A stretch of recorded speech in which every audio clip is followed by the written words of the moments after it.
First of all, let me thank Dr. Unni for making me look at my ERM patients more closely. So I'd be looking into some neuroimaging insights. Till recently, we used to decide on operating on a patient with ERM by looking at the pre-op vision, the duration of symptoms, the central macular thickness, and the integrity of the photoreceptor layer. But then we were always stumped by some of the unpredictable outcomes in these patients, and then there has been the recent interest on the OCT features of the inner retina as predictors of post-op visual outcomes. The first term would be the drill, which I think we have all heard a lot about. It is basically the regularity and the distinctiveness of the ganglion cell inner plexiform layer to the inner nuclear layer and the inner nuclear layer to the outer plexiform layer. So as you see on the panel, on the upper panel, you see that all these,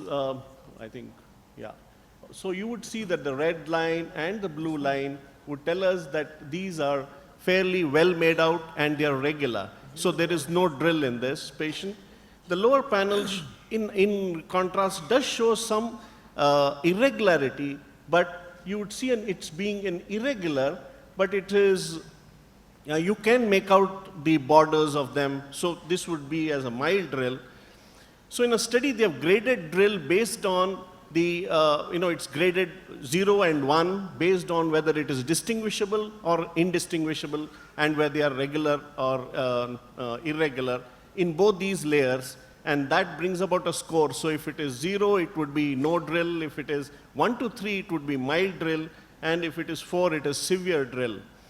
So this would be, the upper panel shows mild drill, because you still can make out the borders, and that in the lower panel you see it's severe drill because now it loses all its, being able to being distinguishable. Now this is one of our patients with an ERM, which shows that you can make out both these borders fairly well. So most of these parameters that we are going to look into are how regular are the structures in the inner retina. So here you'd just be mild drill. This would be a patient with severe drill, wherein some places you just cannot make out the borders. So this is one patient who has got a severe drill with some fibrillar appearance, which I'll talk to you about later. So Dinazur et al. Actually participated in a dream study which showed that patients with no drill or mild drill have better pre-op visual acuity and have got good visual improvement after surgery, and those with severe drill have poor vision on presentation and also have poor visual outcome even when ellipsoid layer is intact. And we did a study, we found that most of our patients of ERM had an intact ellipsoid layer, but then the drill was severe in these patients. So we do find that that seems to be a meta predictor of post-op outcomes.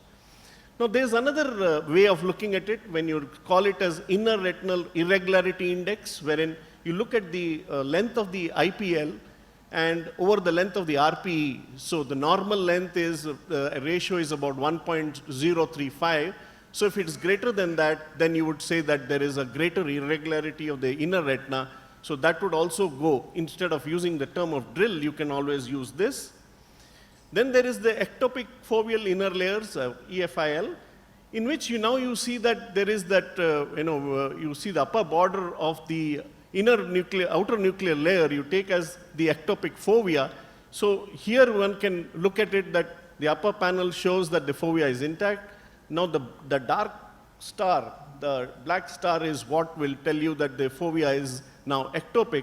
So the displacement of it has been staged into 4 stages, into stage 1 to 4, and that they feel is predominantly tells us about the visual acuity and also may influence the prognosis in the study by Andrea Govetto.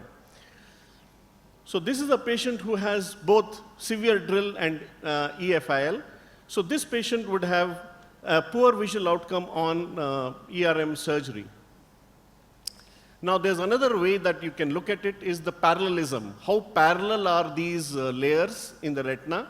So this is a skeletonized image of the retina, which you need an algorithm to find out, to make it a skeletonized image and then look at whether it correlates with the visual acuity. They found that it correlates a lot with metamorphopsia.